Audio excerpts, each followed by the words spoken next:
কি অবস্থা ভাই ব্রাদার? আজকে 8ই মার্চ, নারী দিবস। নারীদের সম্মানার্থে এই নারী দিবসের সূচনা হয়, কিন্তু আমাদের বাংলাদেশের দিকে দেখেন, আমাদের বাচ্চা বাচ্চা মেয়েরা রাস্তাঘাটে, ঘরে বাইরে কোথাও তারা নিজেদেরকে হেফাজতে রাখতে পারতেছে না। ছোট ছোট দুধের বাচ্চা, তারাও নিজেদেরকে হেফাজতে রাখতে পারতেছে না। তারা নিজেদের ঘরে, তারা নিজেদের রিলেটিভসের ঘরে সেফটিতে থাকতে পারতেছে না। এটাই হচ্ছে আমাদের বাংলাদেশ। আচ্ছা, এই যে 8 বছরের এই মেয়েটা, ওর কি দোষ ছিল? এই বয়সে যার পুতুল নিয়ে খেলার কথা, এই বয়সে সে ধর্ষণের শিকার হয়ে নিজের জীবনটা হারালো। চিন্তা করা যায়, এমন একটা জঘন্যতম দেশে আমরা বসবাস করি।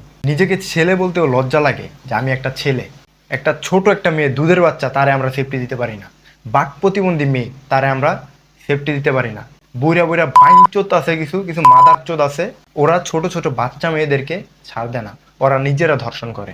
আপনি খেয়াল করলে দেখবেন, এই যে ধর্ষণ করে যারা যারা ধর্ষক, তারা সবাই হচ্ছে বয়স্ক। অন্যান্য দেশের দিকে আপনারা তাকায়া দেখেন, অন্যান্য দেশের দিকে আপনারা তাকালে বুঝবেন যে নারী দিবসে তাদের দেশের অবস্থা কি হয়। আর বাংলাদেশের অবস্থা দেখেন। এখন আমি এইসব বিষয়ে কথা বলতে চাই না।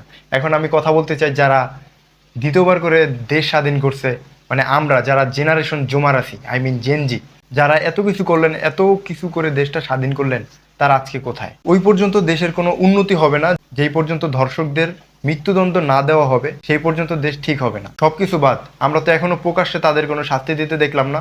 দর্শকদেরকে গ্রেফতার করা হয়, 2 দিন পরে জামিন পেয়ে যায়।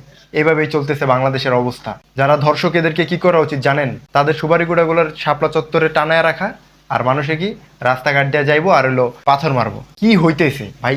আমরা দেশটারে স্বাধীন করছি সংস্কারের জন্য, কিন্তু সেটা তো হচ্ছে না। আন্দোলন করছি এর জন্য যেন দেশটা আগের থেকে আরো বেটার হয়, দেশটা যেন সংস্কার হয়, কিন্তু সেটা তো হচ্ছে না।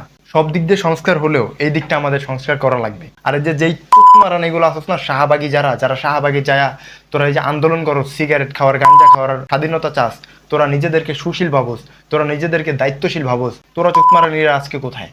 এগুলো নিয়ে কথা বল, এগুলো নিয়ে তো কথা বলবি না।